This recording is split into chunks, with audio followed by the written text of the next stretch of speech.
Movie की शुरुआत में हम एक प्लेन को देखते हैं जिसके पायलट और को पायलट एक दूसरे से बात कर रहे होते हैं। वो कहते हैं कि वो 1 घंटे में अपने डेस्टिनेशन तक पहुंच जाएंगे। सब कुछ ठीक चल रहा होता है, तभी अचानक प्लेन के डिवाइसेस में खराबी आ जाती है। पायलट कंट्रोल रूम में कांटेक्ट करके इसकी जानकारी देता है, जिस पर कंट्रोल रूम उन्हें चेक करके बताता है कि प्लेन के सारे डिवाइसेस बिल्कुल सही तरीके से काम कर रहे हैं, डरने की कोई बात नहीं और आगे मौसम भी ठीक है। ये सुनकर दोनों रिलैक्स हो जाते हैं। अब थोड़ी देर बाद अचानक इनके सामने एक बहुत बड़ा तूफान होता है। वो इसे देखकर काफी घबरा जाते हैं। उन्हें कुछ समझ नहीं आता कि वो आगे क्या करे। तब वो एक बार फिर से कंट्रोल रूम में कांटेक्ट करना चाहते हैं, पर इस बार उनका संपर्क कंट्रोल रूम से नहीं हो पाता। अब इनके पास इस तूफान से होकर आगे बढ़ने के अलावा कोई दूसरा रास्ता नहीं होता, इसलिए वो पैसेंजर से अपने अपने सीट बेल्ट बांधकर बैठ जाने को कहते हैं। प्लेन अब उस तूफान के अंदर होता है। पूरा प्लेन बुरे तरीके से वाइब्रेट कर रहा होता है। इधर अंदर सभी पैसेंजर्स बहुत डरे हुए थे। उन्हें लगता है कि जैसे आज उनकी मौत बिल्कुल तय है। दूसरी तरफ हम पायलट को देखते हैं। दोनों की हालत भी बहुत खराब होती है। दोनों काफी डरे हुए भी होते हैं। ये लोग जल्दी से जल्दी प्लेन को तूफान के दूसरी तरफ ले जाना चाह रहे थे। कुछ देर बाद वो ऐसा कर भी लेते हैं। वो प्लेन को दूसरी तरफ ले जाते हैं। सब कुछ अचानक से शांत भी हो जाता है। लेकिन सबसे अजीब बात ये होती है कि अब रात हो चुकी थी, यानी कि तूफान में घुसने से पहले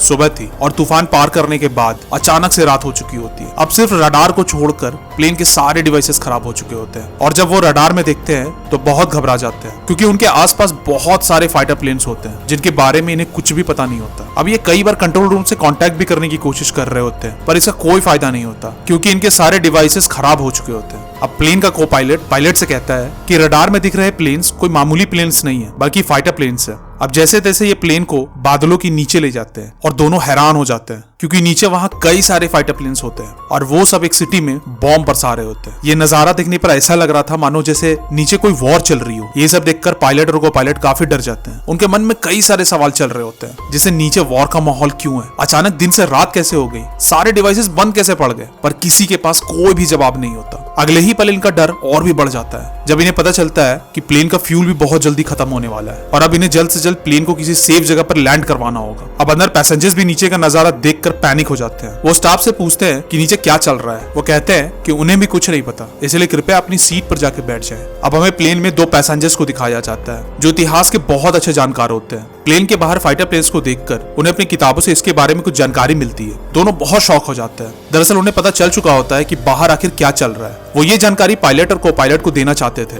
पर स्टाफ उन्हें वहां जाने से रोक देता है। फिर भी वो जैसे तैसे पायलट के कैबिन तक पहुंच ही जाते हैं। वहां जाकर वो बताते हैं कि उनके आसपास जो फाइटर प्लेन्स उड़ रहे हैं उन्हें 1945 के बाद बनाना बंद कर दिया गया था और जितने भी प्लेन्स बने थे वो सब के सब वॉर में पूरी तरह से डिस्ट्रॉय हो चुके हैं। इधर पायलट पहले से ही डरा हुआ था। दरअसल उसे कुछ समझ नहीं आता कि क्या हो रहा है, इसलिए वो उन्हें वहां से जाने को कहता है। पर वो पायलट से कहते हैं कि हम टाइम ट्रेवल करके वक्त में पीछे आ गए हैं और शायद ये 1940 का वक्त है, यानी जब वर्ल्ड वॉर 2 चल रहा था। ये सुनकर पायलट बिल्कुल शॉक हो जाता है। वो कहता है कि तुम मुझे ये प्रूव करके दिखाओ, मैं तुम्हें कुछ वक्त देता हूँ, और हाँ, इस बात का ध्यान रखना कि ये बात पैसेंजर्स तक ना पहुंचे। इसके बाद वो दोनों वहां से चले जाते हैं। इधर कैबिन में पायलट का संपर्क रेडियो के थ्रू एक आर्मी ऑफिसर से होता है जो इनसे कहता है कि मुझे अपने बारे में पूरी जानकारी दो। दरअसल वॉर वाले माहौल में उस आर्मी ऑफिसर को लग रहा होता है कि ये कहीं कोई दुश्मन का प्लेन ना हो। इधर पायलट उससे हेल्प मांगता है, पर ऑफिसर उसकी हेल्प नहीं करता। वो एक्चुअली बहुत कंफ्यूज होता है। दरअसल उसे ये बिल्कुल भी पता नहीं होता कि सामने कौन है। इसके बाद पायलट उससे आज की डेट पूछता है, जिस पर ऑफिसर उन्हें बताता है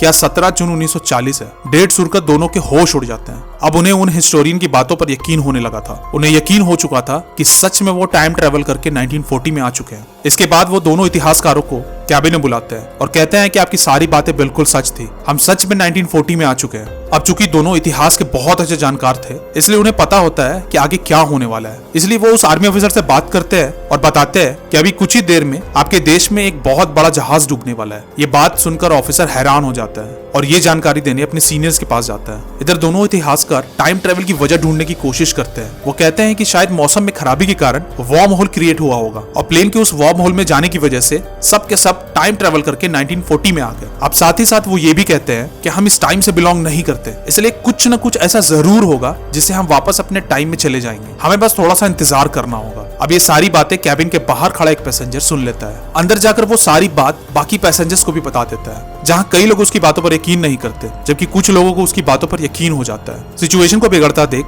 2 आर्मी ऑफिसर जो कि प्लेन में ही ट्रैवल कर रहे होते हैं, उन लोगों से अपनी अपनी सीट पर बैठ जाने को कहते हैं। दरअसल वो ये नहीं चाहते कि किसी की बेवकूफी की वजह से कोई गड़बड़ी हो। अब इसके बाद कैबिन का सीन दिखाया जाता है, जहां वो आर्मी ऑफिसर पायलट से वापस कांटेक्ट करता है। वो कहता है कि आपकी दी हुई जानकारी बिल्कुल सही थी और हमने अपने कई लोगों को डूबने से बचा लिया। अब मैं आपकी मदद करने के लिए बिल्कुल तैयार हूँ। मुझे बताएं कि आपकी लोकेशन क्या है। पर प्लेन में सभी इंस्ट्रूमेंट के खराब होने की वजह से पायलट को भी लोकेशन का कोई अंदाजा नहीं होता, इसलिए वो प्लेन के बाहर की लाइट को ऑन कर देता है ताकि ऑफिसर को आसमान में लाइट देखकर उनकी लोकेशन का अंदाजा हो सके। लेकिन ऐसा करने पर फाइटर प्लेन्स उनको नोटिस कर लेते हैं और उन पर नॉन स्टॉप फायरिंग करना शुरू कर देते हैं। अब पायलट थोड़ा दिमाग लगाता है, उसे पता होता है कि ये सारे फाइटर प्लेन्स पुरानी टेक्नोलॉजी के हैं, इसलिए वो अपने प्लेन को नीचे ले जाता है, जिससे फाइटर प्लेन्स भी उसका पीछा करते हुए नीचे आ जाते हैं। और अब पायलट प्लेन को अचानक से ऊपर की तरफ ले जाता है, पर पुरानी टेक्नोलॉजी होने की वजह से फाइटर प्लेन्स ऐसा नहीं कर पाते और सीधे जमीन से टकराकर तबाह हो जाते हैं। अब देखते ही देखते दो और फाइटर प्लेन्स उन पर मिसाइल से हमला कर देते हैं, जिससे विंडो का ग्लास टूट जाता है और प्लेन का बैलेंस बिगड़ना शुरू हो जाता है। दोनों इतिहासकार कहते हैं कि अगर हमें उस ऑफिसर तक अपनी लोकेशन पहुंचानी है तो हमें अपने रडार को पैराशूट से नीचे फेंकना ही होगा। इसके बाद वो लोग ऐसा ही करते हैं। अब दूसरी तरफ आर्मी वाले